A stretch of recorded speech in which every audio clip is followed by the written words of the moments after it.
Recentemente, acredito que há uns 3 meses atrás,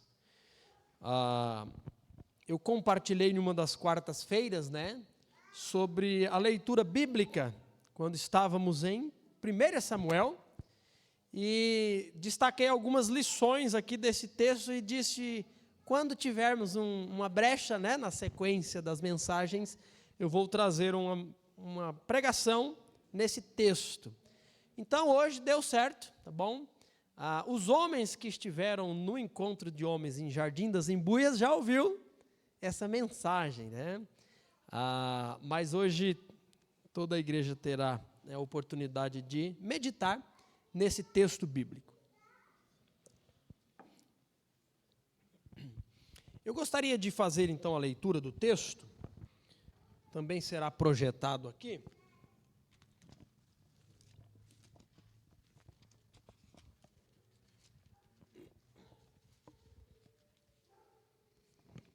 Nos diz o seguinte: havia um homem de alta posição chamado Quis, da tribo de Benjamim, era filho de Abiel, filho de Zeror, filho de Becarote, filho de Afia, da tribo de Benjamim.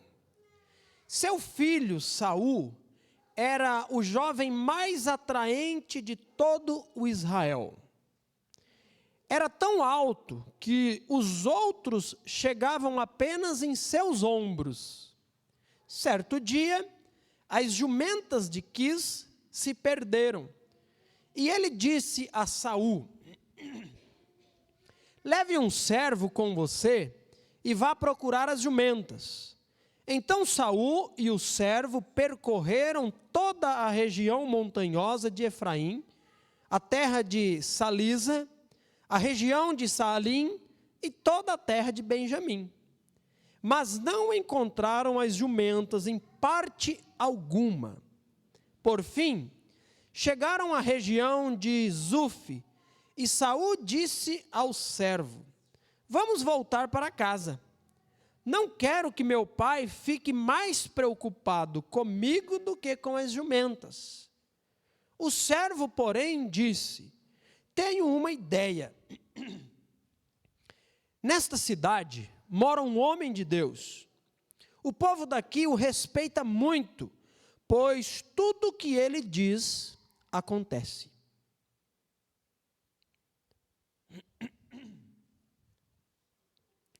Continuando.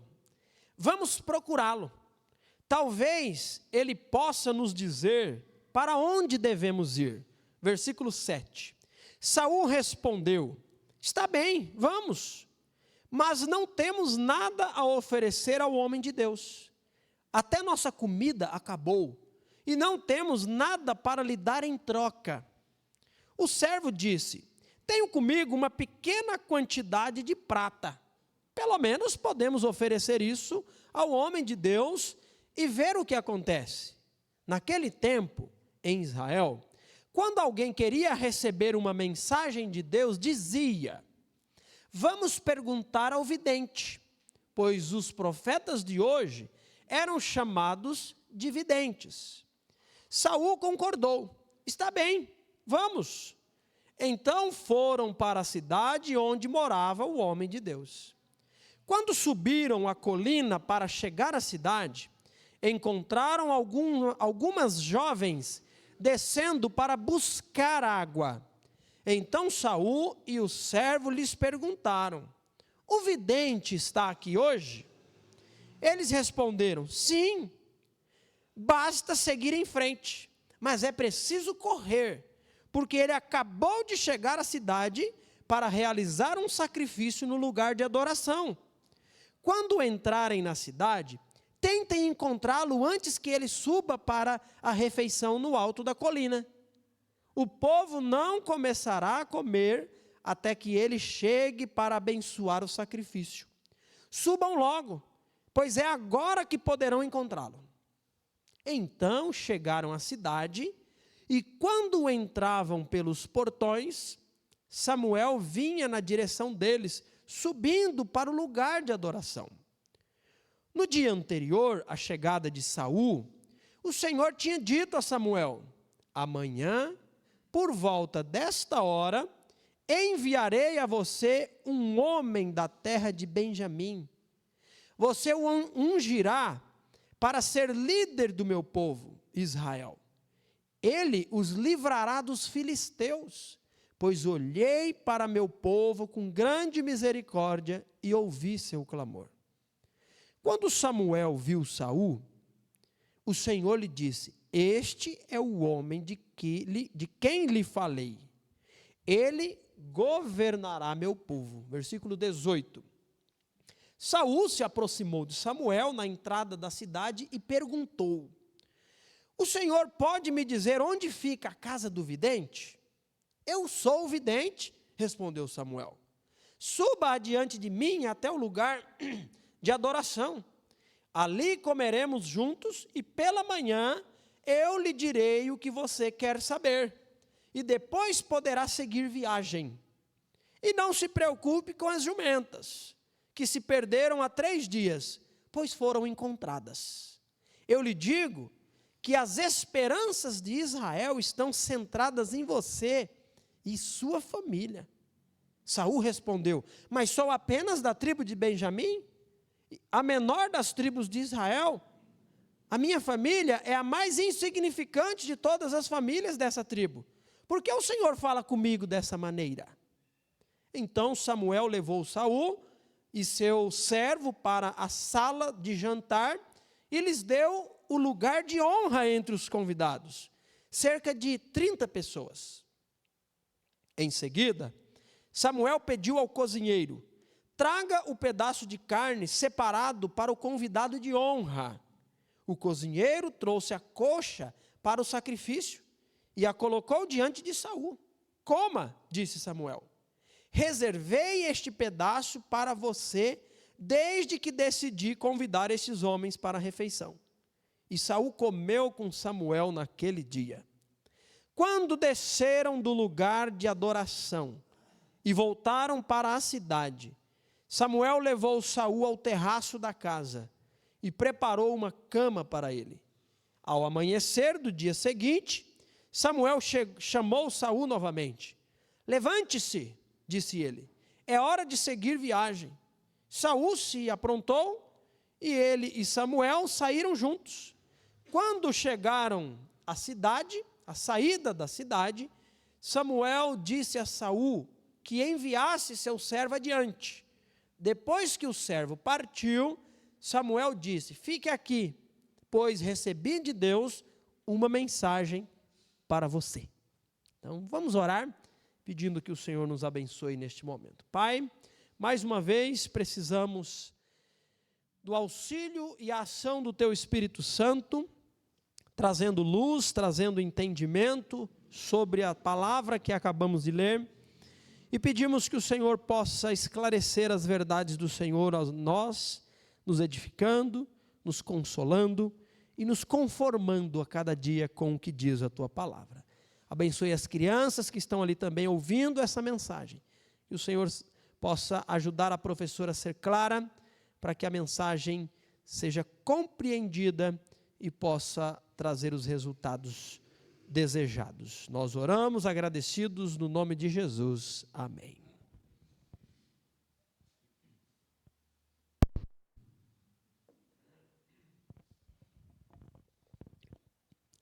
Nós temos enfrentado dias tão secos, garganta e resfriado aí está sendo meio que geral, Faz parte, irmãos, é a época do ano que realmente essas coisas nos acometem com mais facilidade, Eu estou aqui com a garganta também bem complicada. Nós acabamos de ler um texto muito bacana, um texto que conta a história do momento em que Saul será ungido para ser o primeiro rei de Israel. Nós vemos aqui os detalhes dessa história. Eu gostaria de meditar nessa oportunidade junto com os irmãos na história que conta como será a realidade de Israel com o primeiro rei, o seu primeiro rei. O que nós podemos perceber aqui nessa história destacando alguns detalhes que ficam evidentes, né, quando a gente lê. Existe uma situação comum ao dia a dia, ao cotidiano. O texto começa falando de um homem chamado Quis. Esse homem é pai de Saul. Esse homem, o texto diz que ele era um homem de posses, não era um homem rico. E o texto diz para nós que esse homem tem um problema. Qual que é o problema desse homem? Versículo 1, viu? Esse homem, mas pode tirar o texto agora, tá? Já lemos o texto, agora precisamos ouvir aqui, né? Esse homem, ele tem um problema. As jumentas se extraviaram. Algo comum, irmãos. Algo natural. Algo cotidiano. Tá? Quando nós pensamos hoje, falamos em jumentos, isso fica tão longe para nós, né? Nós não temos e nós nem queremos ter, né? De jeito nenhum. Mas naquela época era diferente de hoje. Naquela época, ter jumentos, ter animais, era extremamente importante. Tá? Quando a Bíblia fala de Jó e da riqueza que Jó possuía, lá no capítulo 1 de Jó, vai dar um relato do que Jó tinha, tantas juntas de boi, tantos camelos e tantas jumentas. Isso era algo importante. Tá? Na verdade, sobre jumentos andavam pessoas de honra. Né? Cá no Novo Testamento já, quando Jesus entra sobre Jerusalém, ele está montado em um jumentinho. Então, ter jumentos naquela ocasião era algo significativo. E o texto diz para nós que esse homem de posses tinha jumentos. Mas essas jumentas se perderam, se extraviaram. Diferente também dos nossos dias, onde, né, nós vemos qual que é a realidade pecuária do nosso Brasil, ou do mundo, digamos assim, né? Não vou dizer do mundo, porque tem tantas situações, né? Mas que nós conhecemos. O proprietário de terra e de gado, e de jumento, de cavalo, seja lá o que for, né? Ele tem a sua propriedade cercada, não é verdade? Há limites nisso, cercas. Seus animais não vão se perder, vamos dizer assim, ao relento, como as jumentas do pai de Saul. Naquela época não tinha essas cercas, não tinha esses limites. Lembra de Ló e Abraão? O Abraão e o sobrinho Ló, eles convivem juntos, mas eles têm tanto gado que foi começando a ficar difícil a convivência no mesmo ambiente. E aí o que Abraão disse para o seu sobrinho? Olha, escolhe, levanta os olhos e escolhe uma direção. Se você escolher ir para a esquerda, eu vou para a direita. Se você escolher ir para a direita, eu vou para a esquerda. E Ló, então, decidiu, olhando as campinas de Moabe, né, caminhou para aquela direção. E o que acontece? Esse texto também, essa história, mostra para nós que não é como nós temos hoje. Cada um faz a sua cerquinha, né, dentro da propriedade adquirida. Antes, né, morava-se ali, mas aquela região, os animais se pastavam ali e andavam de forma natural. Então, ter as jumentas perdidas é algo comum ao dia a dia. Os problemas comuns de quem vivia naquela época. Não é, certamente, a primeira vez que tem que procurar jumentos. Mais vezes. E o que nós notamos aqui diante do problema? Surge uma ideia de solução do problema.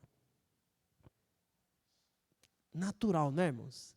Nós enfrentamos nossos problemas, né? Nós temos aí, vamos dizer, entre aspas, né, as nossas jumentas que se perdem, né? Nós temos as situações difíceis da vida. E quando estamos diante dos problemas, o que é que também nós fazemos? Tentamos resolver os nossos problemas. Temos ideias, conversamos. E quando o problema é sério, é difícil, o que é que a gente faz? A gente chama outro para conversar. A gente compartilha. A gente, né, na multidão de conselheiros, há sabedoria. Compartilhamos dessa realidade. Conversamos com outros, oramos. Mas nós lidamos com problemas e a solução de problemas. Isso é normal. Nós temos um problema e o pai de Saul, o seu Quis, ele dá uma solução para o problema. E ele diz o quê? Saul, chama um dos meninos aí, chama um dos servos, dos empregados, e vai procurar as jumentas. Nós estamos precisando das jumentas. Não estou vendo jumentas, já tem uns dias, elas estão um pouco mais longe, precisa procurar. E aí, o que é que o texto diz para nós? Ele partiu, pegou o piquá, ou embornar, não sei de onde você... a mochila, fez uns lanchinhos, colocou um pão, colocou algumas coisas lá dentro da mochila. Se fosse hoje, a gente ia falar da lancheira, né? E partiu. E é interessante que o texto não só diz que eles foram, o texto diz por onde passaram. O texto menciona vários lugares, várias localidades. Foram até tal lugar, não estava, procuraram por outro lugar. Olha que riqueza de detalhes. Só que também é interessante que o texto vai falar de Saul, e não é por acaso. Não é por acaso. São detalhes que estão aqui, que enriquecem, mas não estão por acaso. O texto, quando fala de Saul, primeiro fala que ele era o quê? Belo. A ideia é essa. A atualizada vai trabalhar a ideia, trazer a palavra que ele era belo. A NVT fala que ele era atraente. Qual que é a ideia? Ele era formoso. Tá? Ele era alguém de uma aparência... Não era, Rodrigo. Eu vi, era eu, né? Não era. Daqui eu ouvi alguma coisa nesse sentido. Não era, né? Mas vamos lá, vamos concentrar aqui, né? O texto diz que ele era um homem belo. Diz que ele é alto. E de Israel, ele era o mais alto. Sobre os ombros, né? Do ombro para cima, ele sobressaía, né? De todo israelita. Olha que interessante. E o texto ainda vai nos apresentar um homem que nesse momento, né, é um homem sensato. Porque na busca pelas jumentas, primeiro, ele é obediente ao pai. Né? Ele é uma pessoa obediente. Não. Atrás de jumento. Não, manda outro. O texto não mostra relutância de Saul, mostra obediência. Ele sai em busca das jumentas, e ele já está há 3 dias procurando jumentos. E eu não sei se você foi criado na roça, mas é muito simples procurar jumento. Não é fácil encontrar, procurar é simples. Né? Onde o bicho passa, deixa rastro. O capim, esses animais não comem todos os tipos de capins, mas grandes partes, né, a maioria certamente. Onde ele comeu ali, vai ficar cortado, podado o capim, você consegue ver. Então é possível ter os vestígios. E eles estão ali na busca de rastro de jumento, de capim comido de jumento, e não acha. E passa-se um dia, vamos para um lugar, vamos para outro lugar, vamos ali. Aí Saul,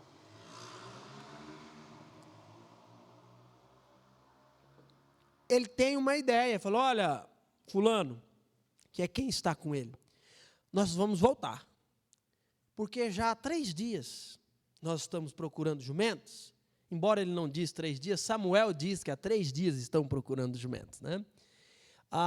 Vamos voltar, porque o pai vai deixar de se preocupar com as jumentas, vai começar a ficar preocupado com a gente. E o menino, né, o moço, o companheiro, o colega, ele diz o seguinte, Saul, eu fiquei sabendo que nessa cidade que nós estamos aqui, existe um homem de Deus. E esse homem é muito respeitado. Tudo que esse homem diz, acontece. Vamos conversar com esse homem, vamos procurar esse homem, para que a gente pergunte para ele, o senhor sabe onde que está as jumentas do pai? O senhor pode nos ajudar? Essa é a ideia. E aí, Saul gostou da ideia, mas falou, olha, fulano, nós temos um problema, porque a gente não tem nada. Até o pão que a gente trouxe já acabou. Nós não temos nada a oferecer para um homem de Deus. Costume da época. Se apresentava algo de gratidão. Nem sempre. Algumas vezes sim, outras vezes não. Há momentos, lembra do profeta Elias? Quando Geazi foi oferecer, ele falou, não, de jeito nenhum, não quero. Outros momentos ele mesmo recebeu. Então, enfim, Aí o menino, né, bota a mão na sacolinha lá e diz, eu tenho um pouco de prata. Vamos oferecer isso para o homem de Deus. E aí eles caminham em direção à cidade. Chegando lá próximo da cidade, com quem que eles encontram? O texto diz para nós que um grupo de moças. Essas moças estavam caminhando ao poço para tirar água. E aí eles perguntam, né? Ô, meninas, a gente está aqui procurando o homem de Deus, o profeta, o vidente, que era chamado naquela época. Vocês sabem se é aqui mesmo? Eu não sei nem o nome. E elas falaram o quê? É aqui. Eu vou parafrasear, né? Falar, olha, na verdade vocês estão com sorte. Porque hoje é o dia que ele está na cidade. Só que é o seguinte, vocês têm que, dar no pé. Apressa aí, porque vocês precisam encontrar ele antes que ele suba a colina, lugar de adoração, ao alto, porque lá o povo está esperando ele para participar do momento de adoração. Ninguém começa a comer sem ele abençoar, sem ele orar. E ele já está para ir para esse lugar. Vocês precisam correr. O que acontece? Vocês acham que eles ficaram ali, um olhando para o outro, dizendo, ih, rapaz, vamos perder a viagem. O que eles fazem? Eles correm. Eles saem em direção a esse homem, que eles não sabem o nome e nunca nem viram. Você já procurou alguém? Você já procurou alguma coisa atrasado, sem saber quem é e onde está? É o que eles estão passando aqui, irmãos. Eles estão procurando um homem que eles não sabem quem ele é, nunca o viram, mas sabem que ele está ali e de repente não vai estar mais. E o que é interessante, que o texto diz para nós, que quando eles estão chegando na cidade, na porta da cidade, para entrar, né, pelos portões, o que acontece? Quem que está vindo de lá para cá? Samuel. Aí eles chegam, né, não sei quem correu primeiro, se correu junto, não sei se estavam ofegantes, como é que estava, mas aí eles chegam e falam, ô moço, ô homem, fulano, você sabe dizer para nós, aqui, versículo 18, Saul se aproximou de Samuel na entrada da cidade e perguntou, o Senhor pode me dizer onde fica a casa do vidente? O senhor conhece, o senhor sabe, me indica, me fala alguma coisa. E Samuel vai responder o seguinte, eu sou o vidente. Vamos lá, sou eu. Certamente uma sensação de, ufa, né? Ainda bem, que bom. Né? Que coincidência, né? Quem dera se fosse. Mas o que acontece? E aí, né, nessa situação, eles estão ofegantes, mas encontram o vidente, o homem de Deus, e aí Samuel, ele já inicia dizendo o seguinte, olha, suba comigo, eu já estou subindo. Estou subindo para o alto, estou subindo para, né, a adoração, e vocês sobem comigo. E aí, o que acontece aqui? Acontece algo que certamente deixa Saul tranquilo e apreensivo. Tranquilo porque Samuel, que não sabe de nada, né, até então, pelo menos Saul não contou o motivo do porquê ele estava ali procurando Samuel. Samuel disse para ele, né, assim, olha, sobe comigo, passe comigo, né, fique com a gente essa noite, janta com a gente, e eu vou falar tudo o que você quer saber. Aí Samuel, né, após dizer isso, certamente Saul fala, pronto, ele vai falar onde está a jumenta, agora a gente vai atrás delas. Só que na sequência do texto diz assim, né,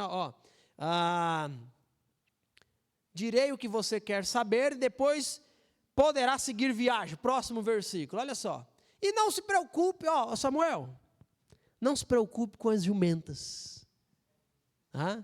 Saul, não se preocupe com as jumentas, que se perderam há 3 dias, pois foram encontradas. Enquanto Saul está buscando jumenta, está diante de Samuel por causa de jumenta, Samuel está diante de Saul não por causa de jumenta, por causa de outra coisa. E aí ele, né? Eu lhe digo que as esperanças de Israel estão centradas em você e na sua família. Aí Saul, né, fala, ô moço, por que você está me falando essas coisas? Eu sou da tribo de Benjamim. a menorzinha, a minha família é a menor, e você me fala dessas coisas? E Samuel o convida para ficar junto. O texto diz para nós, pode tirar agora, viu, Gabriel? O texto diz para nós que ele acompanha, e quando ele chega lá, existe um cenário todo montado. Quantas pessoas lá no cenário, Lucas? Lembra que o texto diz? Cerca de 30. 30 pessoas. A mesa e um lugar de honra.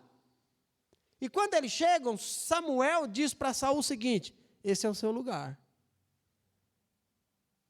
E aí, ele diz para o cozinheiro: ó, aquele pedaço, o pedaço nobre, o pedaço reservado para o convidado de honra, pode trazer que é aqui. E eles comeram. Eles passaram a noite. E no dia seguinte, é o momento em que Saul será despedido para continuar a viagem, para voltar para casa.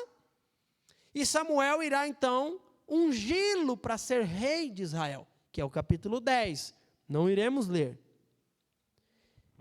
Irmãos, é isso que é o texto. Essa é a explicação do texto. Bom, não tem muito mais o que a gente explicar. Agora eu gostaria de concluir e aplicar as verdades desse texto. Vamos pensar da seguinte forma. Eu mencionei, volto a pontuar, que o texto trata de uma situação comum ao dia a dia, a situação da época. Jumentas que se perderam e eles vão encontrar jumentas. Pronto. Porém, a verdade desse texto, simples e comum, é que ele apresenta a seguinte situação dentro dessa narrativa.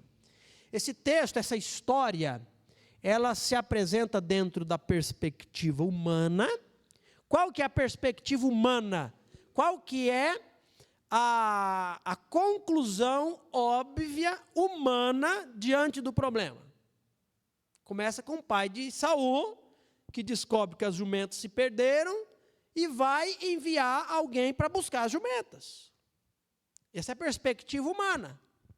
Eles, de repente, decidem ir para a direita, para a esquerda, para a cidade tal, passar em tal lugar. Perspectiva humana. Nós estamos em busca de solução do problema. Alguém tem uma ideia de ir falar com o homem de Deus. Eles encontram as moças que dizem: olha, vocês estão atrasados, corre, aperta o pé. Perspectiva humana. Faríamos exatamente a mesma coisa. Vai encontrar alguém, pergunta: moço, onde que mora o homem de Deus aqui? Você sabe dizer? O senhor poderia me responder? Perspectiva humana. Eles estão cansados, eles estão com fome porque acabou o pão da mochila. Eles recebem um convite para jantar. Opa, né? Expectativa. Perspectiva humana. Apreensão. O que vai acontecer? Sei lá, fica quieto, vamos junto. Tudo perspectiva humana. Nós lidamos, irmãos, diante da vida, com as nossas situações, com os nossos problemas, com os desempregos, né? com as perseguições. Nós passamos por perseguições, né? Ou às vezes por ser crente, ou às vezes por estarmos inseridos dentro de um contexto onde pessoas ali, né, gostam de tirar uma casquinha, né? Fosse lá na terra do Marcos, terra do... né? Ih, rapaz, agora Roberto Carlos talvez, Denival não está aqui, né? Mas no Nordeste, Luziene, a irmã André também. Não, a André é do Rio de Janeiro, né, irmã André? Não? Pronto. Lá, se fosse na terra desse pessoal aí, eles iam falar, né? Estão mangando Deus, né? Está mangando Deus? Hoje não é mangá que fala, né? Hoje é bullying. Nós enfrentamos dificuldades. Problemas do dia a dia. Vamos lá. Saúde, que estava boa ontem, hoje não está mais. Né? A perna que doía, que estava boa ontem, né, Roberto? Hoje está doendo. Problemas do dia a dia, irmãos. Irmão Luiz, né? Vai no médico de novo e volta, e vai de novo, e vai de novo. Problemas do dia a dia. Situações comuns. Bater no seu carro. Comum, irmãos. Vizinho, mudou um vizinho lá para sua casa e o vizinho, meu amigo, é de segunda a sexta com som lá em cima toda noite. Problemas comuns do dia a dia. E nós estamos aqui, né, vivendo a vida dentro da perspectiva humana. Ah, mas que eu já falei, que eu já fiz, eu não vou mais. Lidando com os problemas da vida na perspectiva humana. Isso é normal. Nós somos humanos. Nós lemos, né, fazemos a leitura com a nossa perspectiva humana. O texto apresenta para nós um problema cotidiano, envolvendo pessoas, lidando dentro da perspectiva humana. Só que o texto apresenta para nós a perspectiva divina. E aí muda tudo. Tudo faz sentido. Tudo se encaixa. E a perspectiva divina, qual que é a perspectiva divina nesse texto? Deus tem um plano. Qual que é o plano de Deus aqui nesse texto? Ungir um jovem chamado Saul para ser rei de Israel. Esse é o plano de Deus. Porque Deus atentou para o clamor do povo, Deus irá, no futuro, livrar Israel das mãos dos seus opressores, e Ele está determinado a fazer isso através de levantar alguém para ser rei de Israel e cumprir o seu plano. Está claro isso? Tá. Dentro da perspectiva divina, nós temos um objetivo: ungir Saul para ser rei. O que Deus faz? O que Deus realiza? O que Deus permite acontecer dentro da realidade comum do dia a dia para que o seu propósito, a sua vontade aconteça? Jumentas vão comer capim mais longe um pouco. Percebe aqui? Tinha capim para todo lado, rapaz.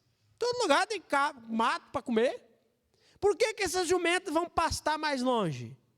Porque Deus está dirigindo a história. Deus tem um plano. Preste atenção aqui. Vamos lá, ó. Hoje o horário está meu amigo assim, de forma, né? Nunca teve assim antes. Deus tem um plano. Já sabemos o plano. E Deus está agindo. Porque Deus tem um plano, o pai de Saul, ele tem uma ideia, né? Do nada, né? Do nada. Precisa de alguém para procurar a jumenta. O texto percebe aqui o porquê que os detalhes aparecem não por acaso? Ele é um homem de posses. Ele tem muita gente que ele pode mandar buscar a jumenta. Mas o texto diz que ele escolheu quem? Saul e mais alguém.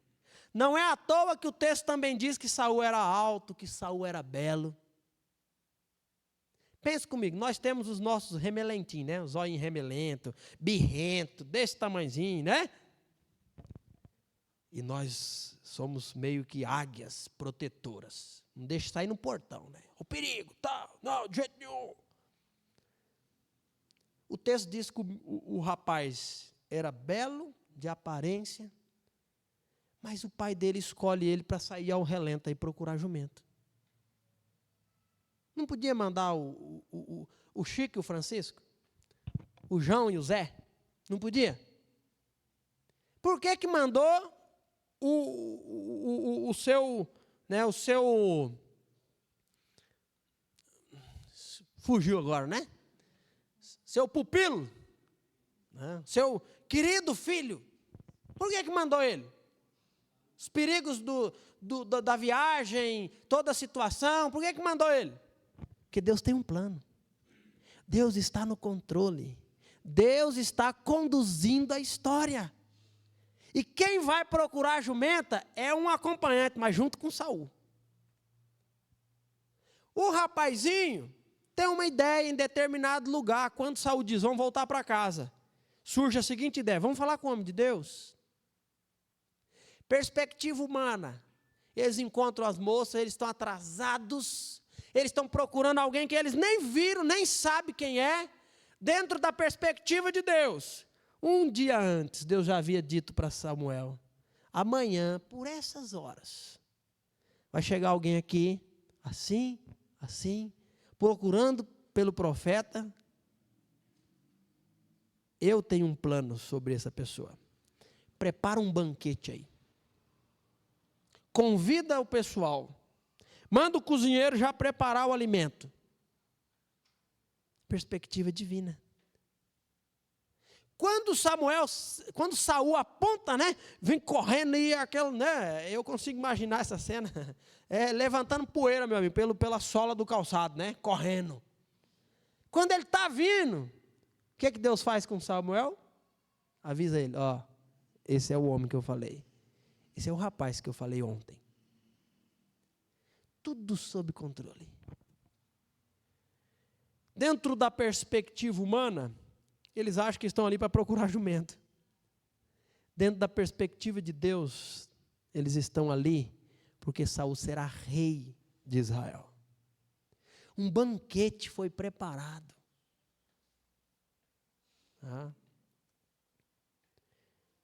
Vamos pensar um pouquinho sobre nós? Cá estamos nós, vivendo a história das nossas vidas, com os nossos problemas, com os nossos projetos, né? Sonhos, desejos, e surgem os problemas. E aí nós também lidamos com os problemas. Perspectiva humana. Esses dias o Roberto falou de uma perspectiva humana. Não estou pensando em dar uma pintada no carro, estou pensando... Ok, né? Planos. Eu penso fazer isso, eu penso, né? Cadê o Sebastião? Pastor, eu estou pensando em dar um pulo lá na Bahia. Pronto, deu um pulo lá na Bahia, voltou. Está pensando de novo, viajar de novo, vê se pode, né? Está pensando de novo. Planos, perspectiva humana. Eu estou pensando, né, em viajar também. Todo mundo viaja, por que eu não viajo, né? Perspectiva humana. Tá. A nossa história está inserida, está dentro, a nossa perspectiva está dentro da perspectiva de Deus. Deus continua no controle, conduzindo todas as coisas. Deus tem um plano. Esse plano de Deus, ele é geral e ele é específico. O plano de Deus, pense comigo, o plano de Deus envolvendo você, que tem Cristo como Salvador, o plano de Deus é o seguinte: fazer de cada um de nós parecidos à imagem de Jesus. Porquanto, aqueles que de antemão conheceu, os predestinou, deu um destino prévio. Antecipado, Deus deu um destino, para que sejam conformes à imagem de seu Filho. Esse é o plano divino de Deus. Porque Deus tem esse plano, sabe o que é que Deus permite acontecer nas nossas vidas? Jumento se perder. Aí. Deus tem um plano. Fazer de você parecido com Jesus. E Ele deixa, né, o desemprego chegar, a saúde ir embora, os problemas da vida, o vizinho, o carro que bateu, o carro que foi roubado, os bullying da vida. Deus tem um plano. Fazer de você parecido com Jesus. Na nossa perspectiva, se trata às vezes de resolver os problemas. Na perspectiva de Deus, conduzir-nos através das situações do cotidiano para o seu propósito final, ser parecido com Jesus. Só que diferente de Saul, que fica sabendo agora, né, o plano de Deus envolvendo ele, envolvendo a família dele, Deus já deixou o seu plano para nós revelado na palavra. Então nós temos vantagem sobre essa questão e sobre esse assunto, porque a Bíblia já diz para nós que Deus está trabalhando em nós, que aquele que começou a boa obra há de completar até o dia de Cristo Jesus. E Ele permite os enroscos da vida, sabe para quê? Para, em primeiro lugar, te lembrar que você é um pecador. Os problemas que nós enfrentamos é, em primeiro lugar, para nos lembrar que somos pecadores e vivemos em um mundo de pecado. Ai, pastor, eu não aguento isso, porque olha, falaram tanta mentira de mim, e me caluniaram. Não tem mais nada difícil para a gente lidar quando essas situações aparecem, né? Quando mentiras são levantadas e colocam em xeque o nosso caráter. Sabe o que Deus está querendo ao permitir situações dessas em nossas vidas? Te lembrar que não só somos nós pecadores, como nós estamos envolvidos em um mundo caído e manchado pelo pecado. E juntamente com isso nós precisamos da graça de Deus. Os problemas da vida servem para nos lembrar que nós precisamos depender mais de Deus. Às vezes, quando está tudo bem, está tudo encaixadinho, tudo funcionando, né? Tem até uma música que cantamos, né? Quando a vida está mais calma, sem nada a preocupar, retiro o meu olhar de ti e esqueço-me de orar. Aí ele diz assim, né? Mas quando negras nuvens, né, vem me ameaçar, né, ansioso elevo a voz a ti, que ouves o meu clamar. Preciso do Senhor. Deus está querendo fazer você lembrar que você precisa depender mais dEle. Que Ele quer trabalhar na sua vida, te transformando. Então, olha, a pergunta que precisamos fazer diante dos problemas da vida, diante das dificuldades. O que Deus quer transformar na minha vida? Através do que eu estou vivendo, o que Deus quer eliminar como obras da carne, impaciência, gritaria, iras, né, brigaria, falta de controle. Ai, pastor, vou explodir. Deus quer mudar isso. O que é que fruto do Espírito, qual aspecto do fruto do Espírito Deus quer, através dessa situação, moldar na minha vida? Essa é a pergunta.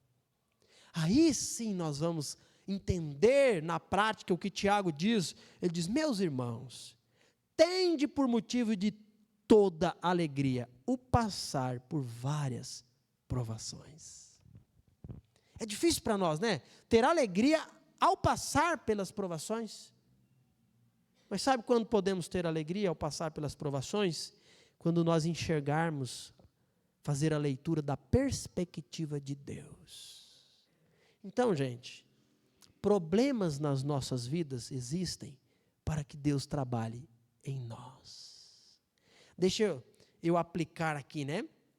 Eu tive a oportunidade, tudo recentemente agora, de dar esse estudo, foi um encontro de casais. Primeiro, agora, recentemente. E segundo, para os homens, né? E agora para a igreja. Então, deixe-me fazer algumas aplicações aqui para que a gente encerre nesse momento, tá? Eu queria dizer que Deus está no mais absoluto controle da sua vida. Essa é a verdade. Deus está no controle. E você pode ter essa certeza, tá? E baseado nessa certeza e nessa verdade de que Deus está no controle da sua vida,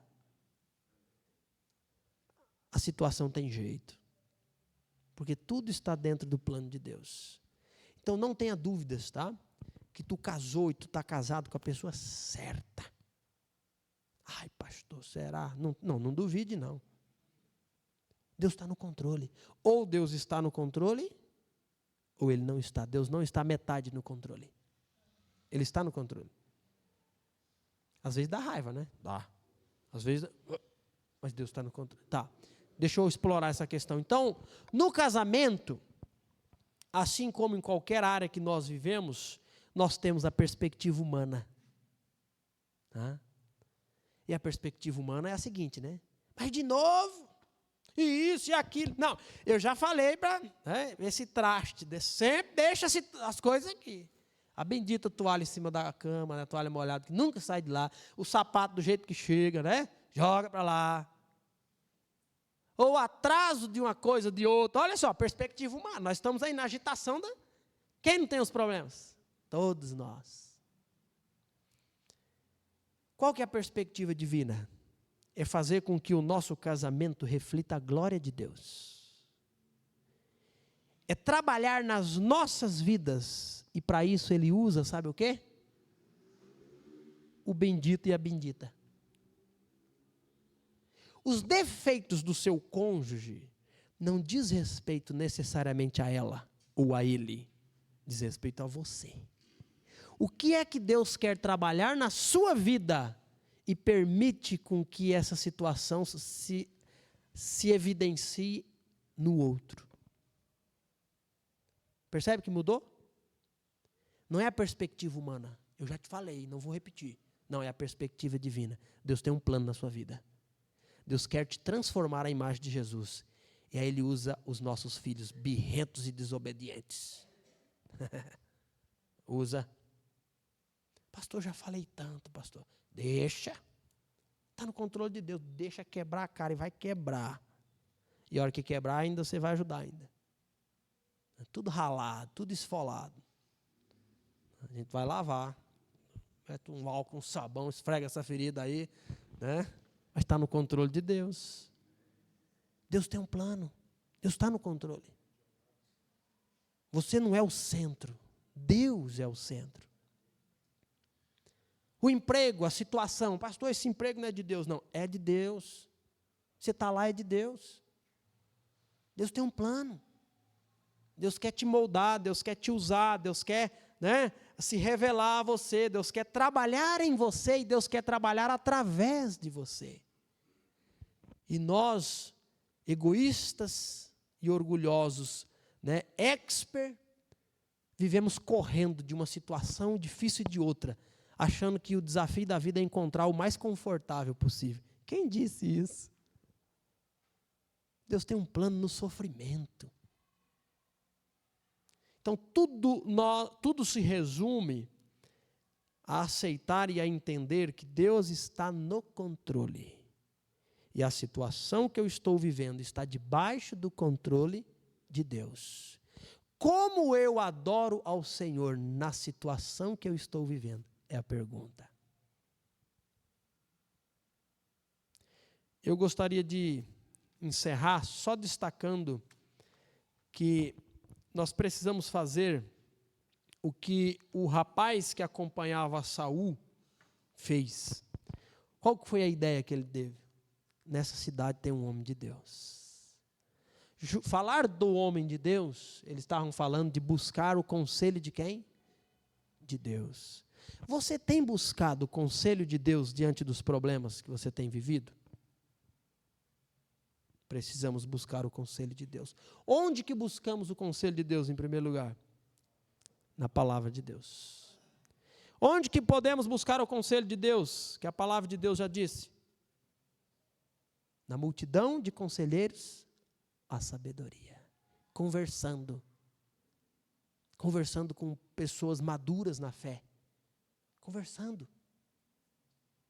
Vamos conversar. Qual que é os enroscos que você está vivendo? Vamos conversar, vamos orar. Vamos olhar para a palavra de Deus e tentar, né, entender a perspectiva de Deus diante da situação. Irmãos, que Deus nos abençoe. Que o Senhor nos console, nos conforte, trazendo a convicção no nosso coração de que Ele está no controle. Tudo parece se resumir a problemas do cotidiano. Tudo, na verdade, está debaixo de um controle daquele que reina entronizado. Às vezes parece que você está dando murro em ponta de faca. Às vezes parece que você está procurando jumento no lugar que não tem jumento. Deus está conduzindo cada um dos seus passos. Tá? Descanse no fato de que Ele está no controle. Mas esse descanso não é para, tudo bem, então não vou fazer nada. Não. Descanse fazendo o que Ele diz para você fazer. Adore ao Senhor. Obedeça. Renove a sua confiança. Seja fortalecido pelo Senhor. Ele está no controle. Pai, nós te louvamos, nós te agradecemos, ó Deus, pelo privilégio que nós temos de servi-lo e ter as nossas vidas guiadas pelo Senhor. O Senhor está no mais absoluto controle de cada um das nossas vidas, cada um de nós, daquilo que nos acontece, daquilo que estamos envolvidos, e é glorificado por isso. Continue, ó Deus, a conduzir dentro do teu querer as nossas vidas. Nos ajude a enxergar dentro da perspectiva do Senhor, para que possamos responder de forma a glorificarmos o Senhor e abençoar o próximo. Nós te louvamos, agradecidos, no nome de Jesus. Amém.